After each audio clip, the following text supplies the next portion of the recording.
I am here in Paris, France with Dawn Staley after South Carolina's 100-71 victory over Notre Dame. Dawn, I've interviewed you many times, never quite in a place like this.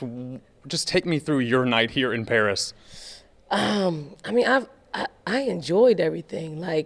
And it's because of the people who I'm with. I'm with our team, our staff. Some of them have never taken a trip internationally. Some of our players haven't. To be able to experience it with them, to see their faces, to see the stories.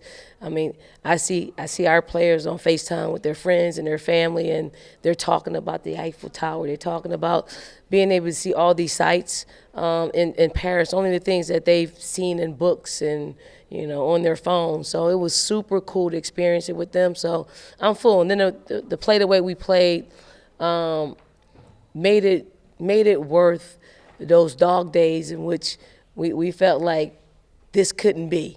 And I'm happy for our players. I hope they are happy about their play, about our team, and I hope they look forward to the future because we can have nights like this. And when nights like this aren't going in our favor, that we have enough chemistry and enough just grit to bear down and get things done.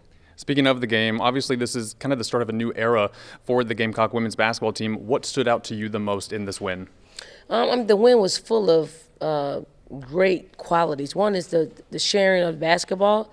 Two was our ability to communicate on the defensive side of the basketball. We've been preaching that and preaching that. We did see them actually activate some of those things as far as early communication and talking out there on the floor. It really was a beautiful thing to see from our players because we know where we came from.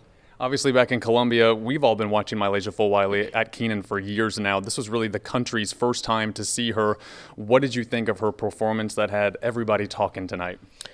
Great. Malaysia is actually incredible to coach because she wants to be as good as she is. She wants to be the best. She wants to play mistake-free or turnover-free, but she also wants the ability and the space to create. To be instinctive. She's got great instincts.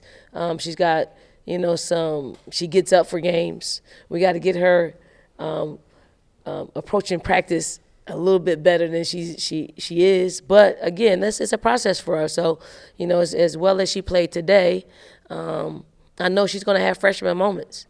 But I hope she can remember how special she is during those moments so they won't last very long. Do you remember the first time you saw her do all of these jaw-dropping moves? We've been watching Malaysia for 5-6 years now. So I've seen her do all of that.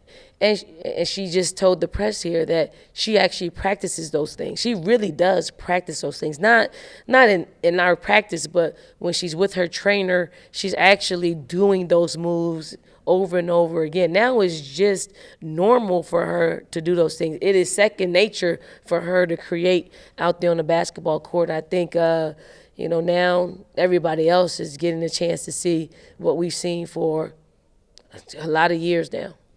Obviously, we've been waiting for this day for months now. It's a huge moment for women's sports. Just did it live up to the hype for you? I think it lived up to the hype. I know it was a 29-point game, but Notre Dame still has some great moments. They had a guard, Hannah Hidalgo, that we couldn't do anything with her tonight. I thought we did a great job at just keeping the production down of some of their experienced players, and they're going to be a formidable opponent. I would not be surprised if we see them in the NCAA tournament. And lastly, do you have a favorite moment from your time here in Paris? Every day was a great day. Like, I look forward to something during that day, and it's because I got a chance to spend it with, our basketball family and our fams. Like, they really, really enjoy themselves. They tell us about it all the time, but they really, really enjoyed every second of it. So I'm glad that when someone spends their hard-earned money and they're happy, like it was worth it. That brings me nothing but joy. So my cup runneth over when it comes to knowing that everybody that came here walks away with incredible memories. Thanks, Dawn. I appreciate it. Thanks, Matt. All right, I'm going to send it back to you in the studio. Our time in Paris is over. We'll send it back to you in Colombia.